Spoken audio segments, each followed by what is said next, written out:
to Diverse and Inclusive Leaders, the show where I speak with the most inspirational and thought-provoking leaders of today and unearth their unique stories of diversity and inclusion to help inspire, educate and motivate others to make the world a better place. Today, I am delighted to be joined by the fantastic Emma Codd. Emma is the global inclusion leader for the well-known professional services firm Deloitte. She works with the global leadership on enabling and embedding inclusion across the entire organization. She's passionate about all different aspects of diversity and inclusion, and in her former role as managing partner for talent for Deloitte, which she held for a number of years, she drove significant, notable changes across the business, which saw the firm make meaningful progress within a number of avenues of diversity and inclusion. Welcome to the show, Emma.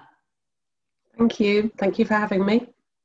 Thanks so much for being here. And I would love just to kick start the podcast. It's just brilliant to have you here with us, because I know you very well indeed already, but I know you're going to be sharing with us today some of your personal story of how you came to be where you are today. And perhaps because the career has been so phenomenal, you might be able to give us a brief rundown on how you came to be in this position that you're in right now.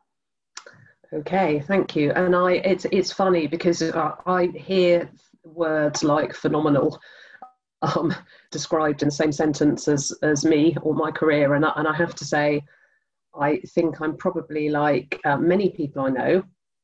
I probably have a little bit of imposter syndrome, so I always find it very surprising when I listen to introductions like that. So thank you, it was a very kind introduction. In terms of how I landed in the role today, if you had asked me 30 years ago what I would have been doing as a career, it would not have been this. Far from it. I am a graduate in Eastern European history. I had the misfortune, but actually in hindsight was very fortunate, to have my appendix out the night before my finals in my third year of university. And so for year 4, I had a choice. I would either be given a third class degree, or I could go back and actually do my exams the following year. So that I then had this sort of year where I could sit there and either had a choice, do nothing or actually use the time. And I was very lucky in that I had an opportunity to work for a big investigation company. This was, remember, back in the late 1980s. With some of the big corporate raiders and really exciting stuff. And so, I went in there really to do anything. I did the filing, I answered the phones, I sort of sat and watched what some of the researchers did, and I thought, what, I love this. This is what I want to do. This is where, because I never really knew what I wanted to do. I ignored the milk round. I never bothered to go and go, to all those events, because I just thought, I can't see myself. I never want to work for one of the big organizations. And so I felt like I'd found this amazing thing that I wanted to do. And I, at the same time, in the back of my mind, had also decided that I wanted to be a TV researcher and read the news. That had always been my dream, but this was finally a career that I could see. And so I basically would offer to do anything for the researchers. So if they needed to track down, birth or death records, I would be more than happy to go bury myself in what was then manual files. We didn't have the internet, we had a sort of standalone PC. I used to file Excel cards and all sorts of things. So incredibly boring, but these glimpses of things. And so I then did my degree, came out with a good degree, and then that was my career. I went to another organisation and then decided, hang on, the people I was myself, set up a business, and my business partner again doing investigation work.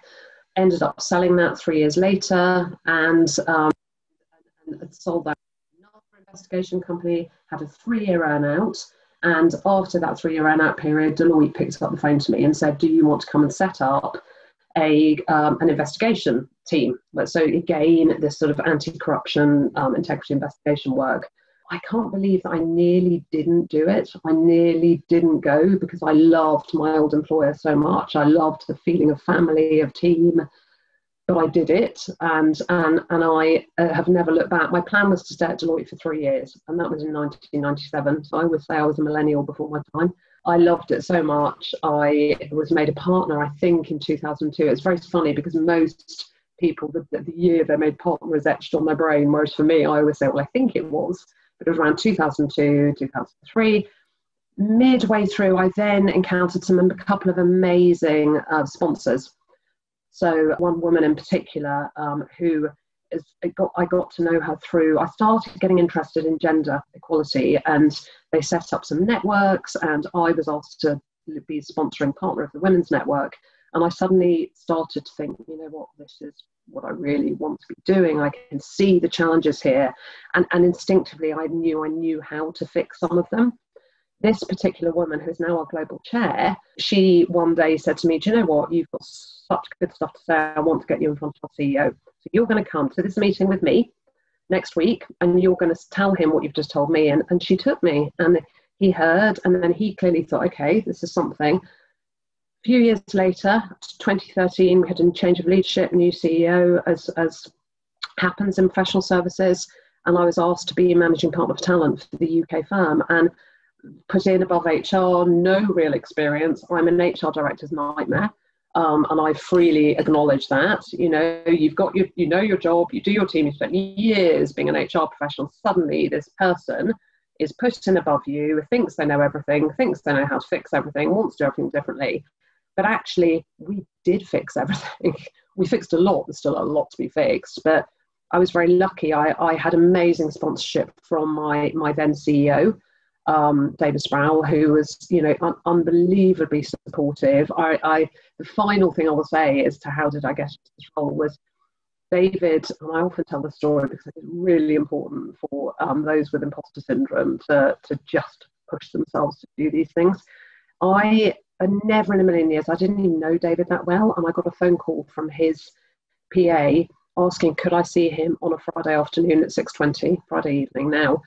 You know, not a great time for a meeting. I'm a parent as well, and I wanted to get home to see my children, and we were going through a bit of a reorganisation at the time, and I just, being me, for no reason whatsoever, decided that he was going to fire me. Now, why our CEO would have been firing me and my line partner wouldn't have done it is beyond me, but in my brain, I instantly thought, oh gosh, I'm obviously at risk, I'm probably going to lose my job. I actually phoned my husband and said, I think I'm about to lose my job. I've got to go to see the CEO. And, you know, we're going to have to rethink our lives.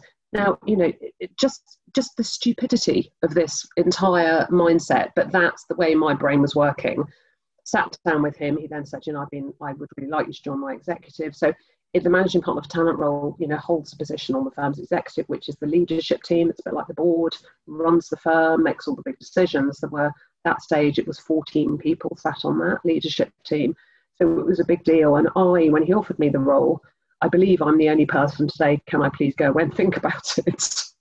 I went away to think about it for the weekend. And actually the big thing for me, which I did say to him at the time, was I would love to do this. I think I really would be good at it, but I cannot compromise my home life.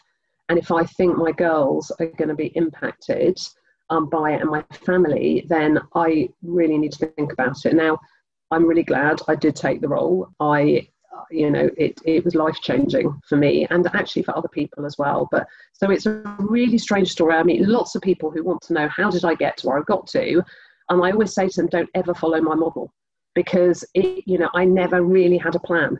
I just very much on passion, values my parents taught me actually, which is you've got to go home and sleep at night, treat others as yourself, say you have done your best work, going to be good enough, and try and challenge yourself where you can. And then the final one is really try and find what you're passionate about and what you love. And I have to say, this is what I'm passionate about, this is what I love, and this will be what I do until I retire. Wow, what a story. And you know what I absolutely love about it is that you remember 6:20 p.m.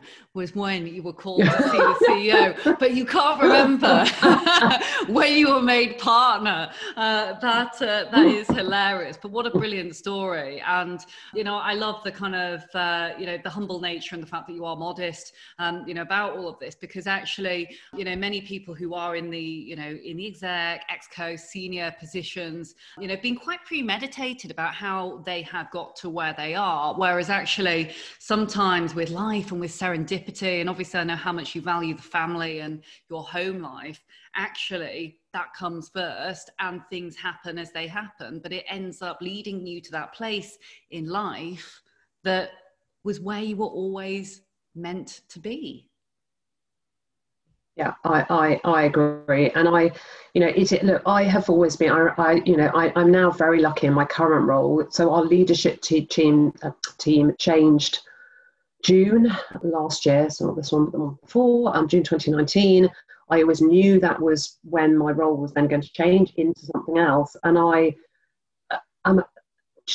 always say I'm lucky. And when I do a lot of talks to women, they always say to me, and fellow, women, they'll say, stop saying you're lucky. But do you know what? I do think there's some luck. I think it's a combination of things. I think it is the fact that I've always stuck to what I'm passionate about, because that's what gives me my oomph. That's why when I speak about respect and inclusion, diversity, I'm so passionate about it. That's what moved me to want to make changes. But at the same time, I remember one of the early pieces of feedback my CEO got about me was how authentic I was. And I just cannot. I think some people have an image in their minds about what a great leader has to look like. And I've never had, to me, it's all the things that, that I talked through before. And actually, most importantly, followership. A great leader is someone that people want to follow. And how do you get people to follow you? Well, you get people to follow you by being honest. You know what? If your childcare, as happened with me at lockdown, where my nanny got COVID, and then, went back to New Zealand, we had all sorts of challenges. It was overwhelming. I'd started my new global role. We'd produced a huge global inclusion strategy. What I had, designed this. I was, it was just immense, as many of us felt, at that time. And you just have to be open about it. And if people can hear that you are, this is me. And I love what I do, and I think I'm great at what I do. Some things equally, there are bits of it that I'm probably not as strong at, but ultimately we're all human beings, and we all, we can't be these wonder people all the time. And so you just have to have a bit of empathy towards others and let people want to follow you. And in order for them to follow you, they've got to see you're human, and they've got to align with your values and understand what your values are as well. And you can only do that if you're open. Absolutely. And that empathy and emotional intelligence, I think, is something that sounds perhaps like it would be something small, but arguably is one of the most important qualities that differentiates exceptional leaders from standard leaders, because they truly do care. And what I really liked was that you told the story of your now global chair, who really did enable you to step up. And as another female, I'm not just saying because she's a female, but genuinely those women like yourself, like your global chair, who really do want to send the lift back down and do really want to give a helping hand. I was speaking to someone the other day and they said, oh, but do women really want to help other women? I said, well, we've all come across those ones who say they want to help other women and they don't. But there really, truly are those absolute gems out there who genuinely do want to. And you remember people like that for the rest of your career who have really wanted to help. And I think when things like that and moments like that happen where someone has helped and they didn't need to help, you remember it and you then go off yourself, having had that experience, and you do it yourself and you pay it forward, and so the cycle does go on. But interesting and also quite reassuring to hear that you do suffer with imposter syndrome, if you don't mind me saying, because I think so many of us do. And it's quite easy to look at individuals in senior positions and presume, oh, well, it's been easy for them. Actually, I'm sure there has been many challenges along the way that haven't necessarily been seen. Now, you talked about authenticity, which I think these days, authenticity to a degree is overused, but I know, knowing your personal background, the authentic and honesty and saying as it is how you roll. So I wondered whether we could get into talking about how you have balanced that senior role and the senior roles with multiple, you know, stress and responsibility and the long days, because they are long days, especially in the context that we're living in at the moment, versus putting the kids and the dogs and the family first. Because I think that's what a lot of us are kind of thinking. Oh, well, you know, is it, you know, it must be easy if we have, you know, assistance with our families and carers and everything like that. Actually, it's you know, it's the day-to-day difficulties that, you know, we have to personally get through in order to, you know, be our best selves at work and for our home lives. Yeah, I mean, so look, it is a really, I often describe it as, you know, that sort of trick where somebody is spinning plates and they've got those sticks, and they're something I can personally never do because I'm completely uncoordinated. And they, you know, and you leave one spinning and you run away to the other stick and you leave that spinning, then you run to another and you're leaving that spinning, then you go back because everything's about to topple over. And that's sometimes what it feels like. I mean, I do believe in work-life balance, but I believe that you have to choose the stuff that is really important to you in your personal life and in your work life. And, you know, so what stuff in your work life can you push to your team? Can you delegate properly and actually use that to develop others? And you know, and that sort of comes down to your personal life as well. And some people will really disagree with me, and I get that. And, you know, I've always, my big thing is that, you know, when it comes to children, it is so easy to fall into the trap, and I did this, and I'll explain a little in a moment about how I came to be a parent. That's a story in itself. But it's very easy to look at the way someone else parents, and you know, whether you're, you know, male or female, and to say, oh, I can't believe they're doing that, or they wouldn't do that, or you know, and actually it's so easy to do that and to say I wouldn't have done it that way. But guess what? It's difficult. And it's difficult when you're working. It's actually difficult when you're not working. My goodness. I mean, I always think that I'm probably, you know, my girls, you know, I'm a bit like sort of Wonder Mum. You know, they love spending time with me. My daughter didn't want to go to school today. They've just moved to secondary school. One of them is struggling more than the other. One of them is a very deep thinker, and she seems to be, you know, struggling with this sort of obsession with making friends and all of the stuff that we're trying to help her towards. And she said this morning, Mummy, the real problem is I just want to be with you. And, you know, I just want to be at home and be with you. And I just said to her, but you know, that's not, I know it's heartbreaking. And you know what? It is heartbreaking. And anyone that has children going through the secondary school process, I thought the primary school start was difficult. This is really difficult. And I have two. They've gone to the same school. They're two totally different personalities.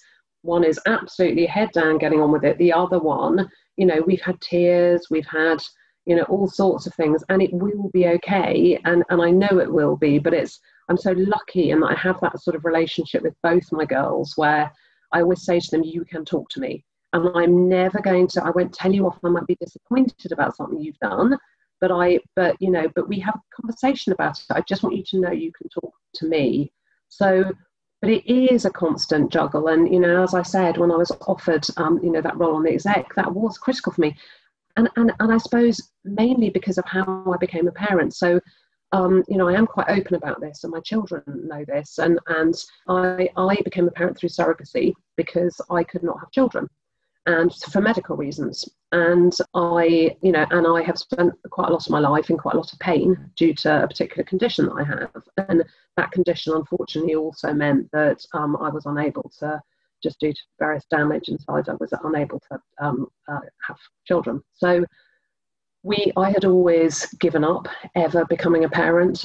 Just my husband knew that was where it was going to be. I got a dog instead. I had Sam, is now 15 years old and is often referred to by people as my firstborn. He is completely spoiled, and I made every mistake with him.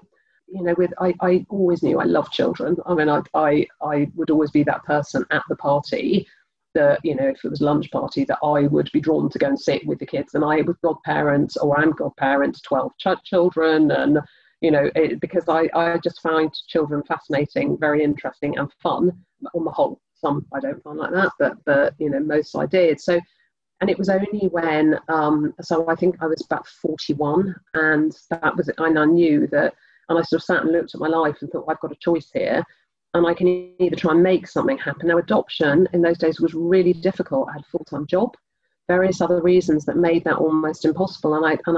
So we had a conversation, and actually we decided that, you know, surrogacy was an option for us. We actually did it in America, in California. It's highly regulated. You're not taking advantage of anybody. I'm a very research-driven person. I'm a bit of a problem solver, so I did all my homework, and the result is, you know, my two beautiful, lovely children, my girls. They were born at 28 weeks and 2 days. They were born really early, as often happens. I hadn't really told anyone at work, apart from my main line leader, my main boss. And so I had this sort of moment where my then CEO had emailed me about a special project I was working on, and I had to say, really sorry, but I've just had 2 babies. And I'd seen him about 2 weeks earlier and clearly hadn't been pregnant. So there was that whole conversation. And actually, my friend, who is global chair that I referred to earlier, I remember her telling me that there was an entire conversation, you know, amongst leadership about surrogacy, and did anybody know about surrogacy? And so I sort of opened people's eyes, because there is no shame. I mean, do you know what? We're born with the bodies we've got, and not all of us are perfect. I think more and more people these days have challenges around this, just for whatever reason. And I am blessed. My children are miracles. They've always known. They've always known how they came into the world. Right from the start, through books, through talking to them, they know that they are the most wanted children. And I think that's part of, you know, how you know, that for me was because it was so hard fought for and so wanted, that for me it was almost sort of up to the ante in terms of that work-life balance, and that could I make my role work or not. And so, you know, I do think that's in part why, you know, why I probably, although nobody wants their family to suffer, but for me, there's always this sort of thing of, you know, am I them? You know, it's insecurity, it's all of the stuff that we have as complex individuals, and I do remember, for, you know, anyone that's a parent that's watching this, and I think particularly when you become a parent through, you know, alternative means, so whether through adoption or surrogacy, you know, I think I went through a phase of always trying to prove I was their mother. And I think that I remember one evening in particular, I was standing at the stove, you know, they must have been 5 months old, and I had to go back to work. No, 6 months, because I'd had to just go back to work. And I was standing at the stove at like 2 a.m. crying.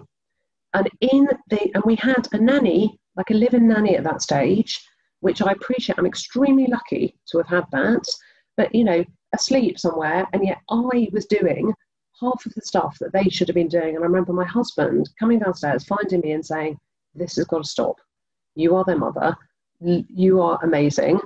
You know, stop this." Because and that for me was, so I quickly learned that, do you know what? I'm rubbish at baking. I'm so rubbish. I can't get my cakes to rise. So for the school stuff, I didn't do the baking. I'm really lucky that I could pay somebody for childcare. I didn't have live-in round the clock. I had, you know, I don't have any childcare now, but I had a nanny that worked set hours Monday to Friday. Every weekend belongs to my children and my family. So it means that you know, other friends I would see going off on weekends, and, you know, we didn't do that. I wanted that time to be family time, and as many evenings as I could where I wasn't out with work things. So look, it is really difficult. I think you find your groove, you find what works. You never feel like you're getting it right consistently. COVID and lockdown and homeschooling and all those other things just add layers of complexity. I think children are far more adaptable than we give them credit for. And I think that a lot of it is our guilt and our brains that we, you know, and sometimes, you know, just asking your child how they feel about something. And this is what I've done. And it makes me realize I need to stop beating myself up so much. Thank you so much for sharing that beautiful personal story. And I love that we're having this discussion over parenthood and caring responsibilities, because that is one of the other facets of diversity and inclusion, an invisible diversity if we didn't know through someone already that they did have children or caring responsibilities or whatever it may be. But also it's really not talked about very much how difficult it can be to start a family. I mean, it would be easy, for me to sit here and think, oh, it's incredibly easy. Emma's got 2 dogs, 2 kids, great job, everything's perfect, without actually asking the question and knowing that there had been those difficulties. And I have to say, I got a little bit welled up then when you said how wanted your children were, because as you know, I was adopted by white British parents. We had a nanny in Hong Kong for some time who was wonderful, called Emily. And I remember when Mum told me the story, and being in tears and emotional over the years, but we'd had deep and meaningful conversations about this, is they had tried so hard to have children for, it was over a decade. It was like 15 years or something like that they had been trying to have children, and then drew a line in the sand, much like you had said. You make that decision in life, right, I'm going to take this path, and that is what I'm going to do. And we've always known, we feel so, the absolutely best family in the entire world. Obviously I would say that because I'm biased, but I think it's something that people just don't talk about that much. And it's not as easy as you might think to get pregnant. You never really, you presume that it must be easy for everyone who has families. It's not always the case. It is not. And look, we have the miracle these days of, I think thankfully adoption is becoming easier. That's long been a frustration of mine in this country, without wishing to get into, without wishing to get into any, sort of debate around, the whys and the hows. But so that, and I think, we're lucky that we have, technology, medicine that has just moved on. And I am eternally thankful. I mean, the girls, as I said, they were born at 28 weeks and 2 days, and they were born when their mummy, i.e. me, was in this country, and their daddy was at a football match. And we literally, then had to go, and we'd been there all the way through the process. So we'd been going backwards and forwards in the States there for all the critical things, and the one critical thing that we missed was their birth. And we've talked to the girls about this, and and they know the story, they know how important it was. And then these tiny little babies that were in intensive care for 7 weeks, me by their bedside, my husband by their bedside when he could, because he worked for an employer that basically made him go back to work after 2 weeks with his babies in intensive care, really ill. And this is why I'm also passionate about parental leave, and about, he should have been there. Yeah. And I've lived it. And you know what? So not only was I there without any support, apart from amazing nurses, I was in the country, I was miles away from home. Luckily, my sister lived in the US, and she came and brought my nephew. She took him out of school. She was amazing. And she came for 2 weeks to keep me company. But apart from that, I was pretty much on my own. And my poor husband had to go back to the UK and get back into work. He worked for a financial institution, get back into work, and while his babies were really sick. And he asked his boss if he could take unpaid, and the answer was no. So, I look at it, and I just think he is as much the parent as I am, and yet why was he not allowed to also have that time? Which so look, it's all of that. What you live then obviously then determines what you then try and drive in terms of change you try and bring about. But it was, I wouldn't want to go through that time again. And then obviously sorting out things like the parental order. There are huge legal logistics around this. It is really, it's a huge process that you don't enter lightly.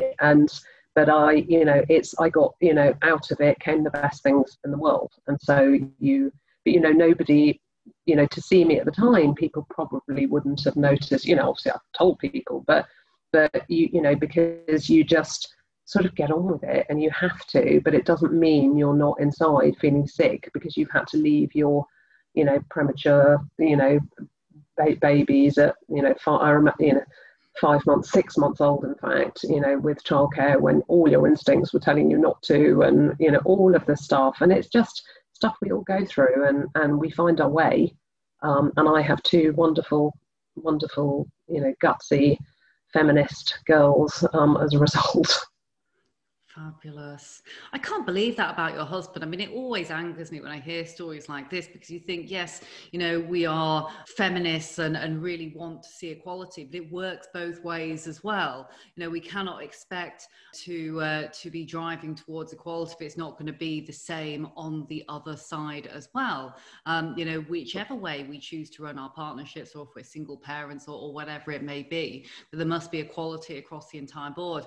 And my goodness, I mean, I could talk about this subject for at least another podcast or two, but I must ask, what are your perceptions of, say, surrogacy over in America versus over here in the UK? Because obviously you've got this broad global remit where I know you work a huge amount with the States. And as you know, my husband is American, and actually his cousin and his husband, they are married and gay. They've just had a little boy through a surrogate, and he's just absolutely gorgeous, but it's very, I mean, it seems to be, very, obviously, there's parts which are far more liberal than others, but has been very well received by everyone around, and certainly within their organizations. They both work for kind of airline businesses, and what have you. Have you noticed notable differences? Because obviously there are different laws and legalities, and without getting into the whole complexities of it all now, my mum said the other day, because we've got friends who were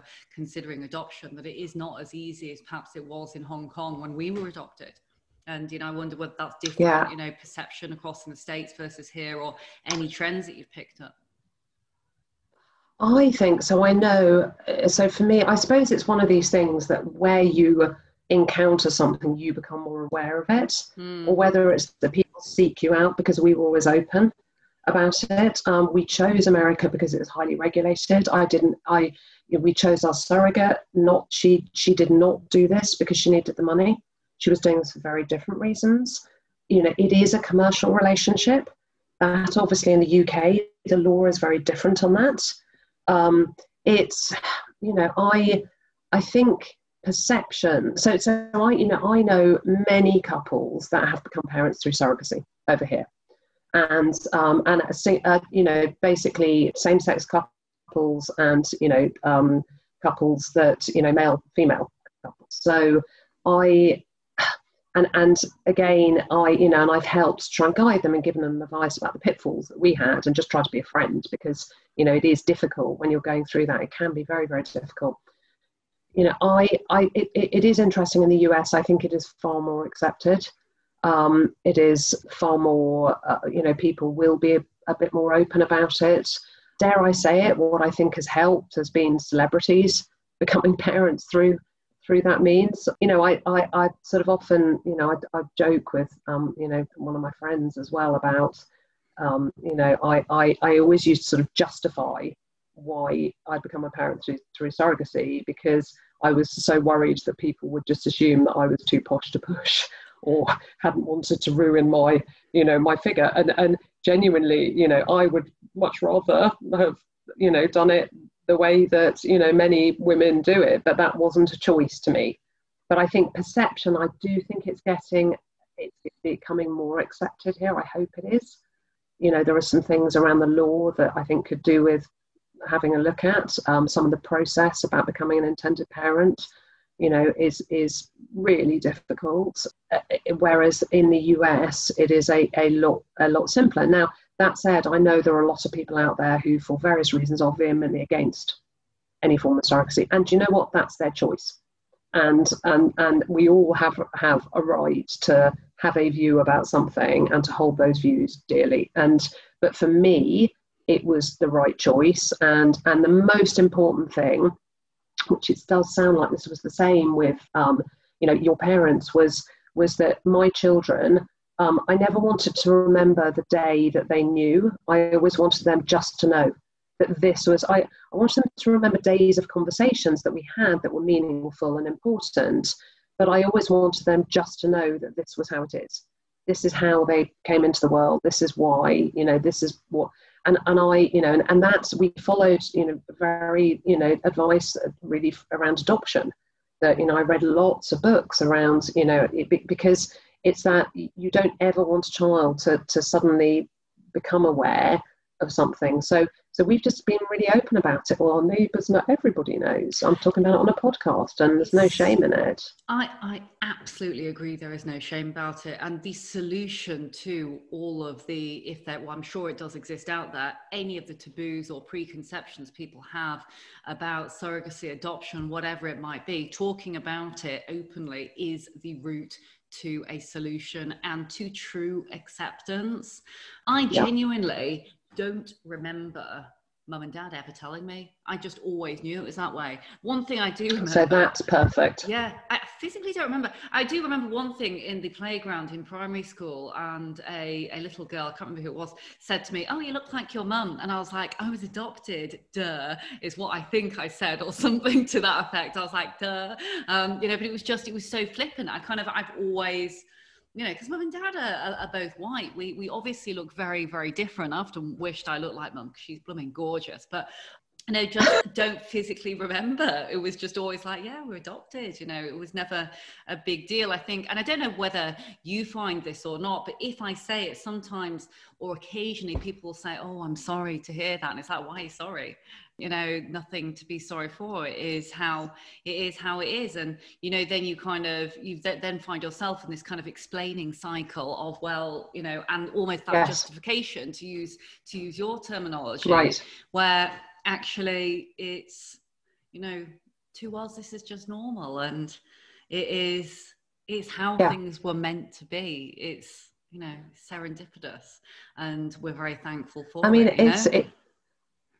My children, the one thing I would say is, I love the wisdom of children. And I remember, the girls came home from school one day, and somebody in the playground had been asking them, they must have been 6 or something, and they were trying to explain, it's difficult with that age as well. Yeah. So they were trying to explain to a friend, and maybe they were 7 or 8, and it'd been this whole convoluted conversation about, and it ended up being, so you're adopted, and they'd say, "No, we're not adopted." And then the final thing was, so who's your mum?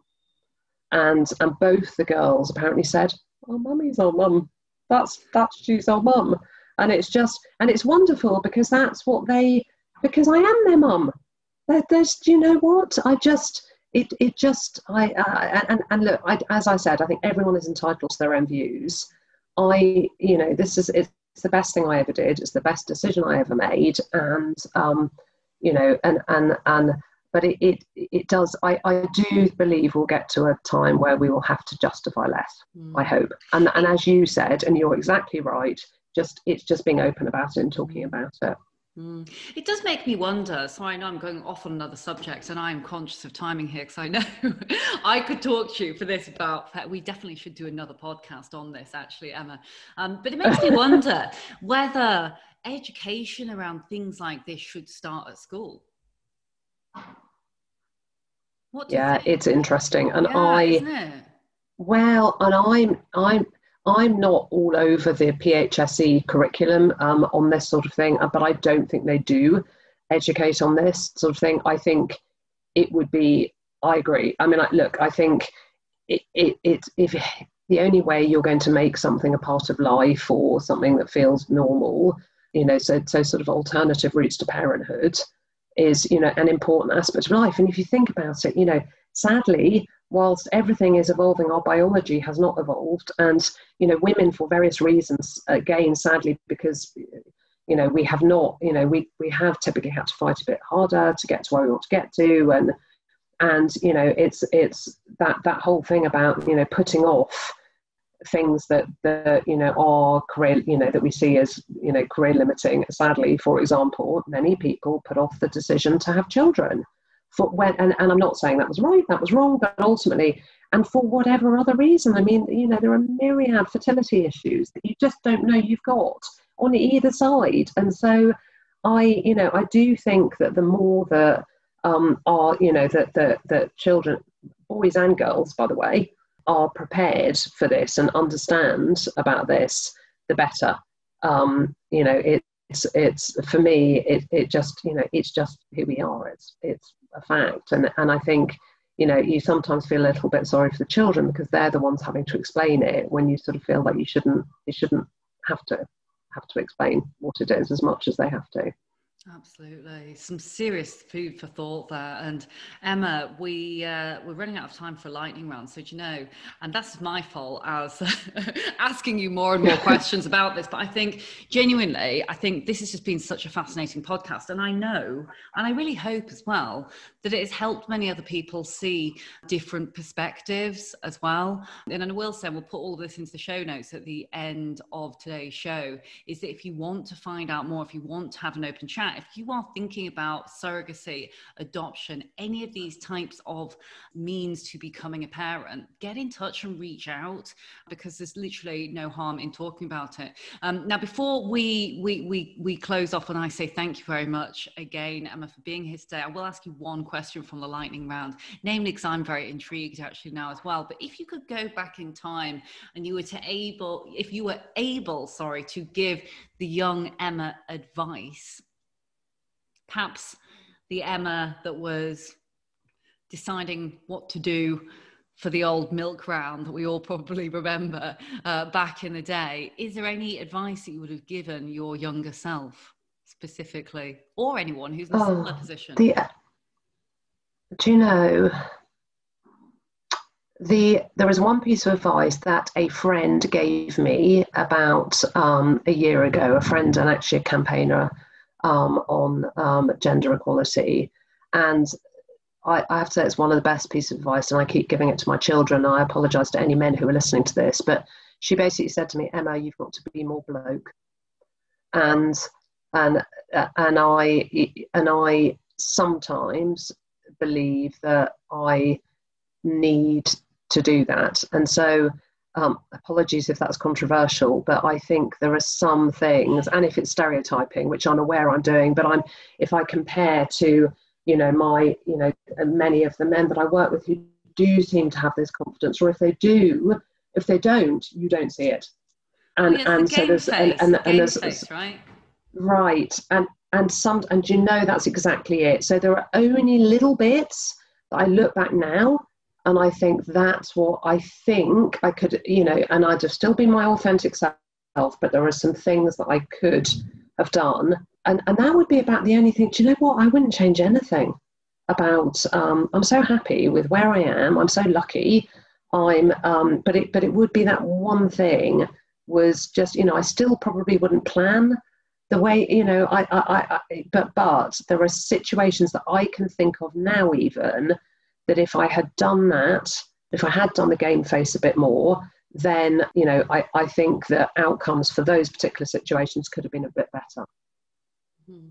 And that is the confidence in actually truly starting to become who you really are, if that makes sense, in the world of work, because I'm sure we can all remember those times where we felt, oh, we haven't fitted in, or we wanted to say something, or someone said what we were going to say before we've said it because we were too scared to say it. But it is you know, I love that you talked so much about imposter syndrome, and we've gone such in a real great deep dive today. I think it's been absolutely brilliant. And, you know, I think it just goes to show, by way of my summary, that, you know, the most senior of them out there, who we may think from the outside have got a, you know, a perfect life, it's not been as easy necessarily as you may think. And so root out and dig out those invisible diversities. And remember, you know, from anyone who is listening and, you know, kind of on their route up in their career, or has made it and has struggles, you know, it is normal. It is normal. None of us are perfect. We are all humans at the end of the day. And the more that we talk about all of these different facets openly, the better we all become at being our very best selves. And, you know, Amber, it's just been fantastic having you speaking so candidly about what you've spoken about and parenthood. I mean, it's great learning lesson for me as well. And I think, you know, for many out there who are considering starting families or have got families and, you know, everything like that, please do get in touch. If you've got any questions at all, do not be a stranger and make sure you reach out We will, as ever, put all of the show notes and the key learning points into the end of today's session. Emma, thank you so much again. You've just been an absolute joy. And I know we didn't get around to talking about pets, which I really wanted to do. We must do. That next one. Yeah, definitely. Do that again, or have a, kind of an inclusive pet session with a number of our leaders in a Dial Global Lounge or something. But thank you ever so much again. You've been a joy. And if you have been affected by anything from today, obviously, you can reach out to the team and I. You can listen to the podcast on Apple, Spotify, your favorite podcast app, so you can watch the video version on our site or on YouTube. Visit www.dialglobal.org/podcast, and we'll look forward to seeing you again very soon. Thank you so much for watching the Diverse and Inclusive Leaders podcast. Please do feel free to hit the like button below, or if you'd like to receive future notifications, do ping the notification bell here at the side. If you're interested in the audio version only, you can find it on the following streaming platforms. Any extra info and descriptions will be in the links below. Look forward to seeing you soon.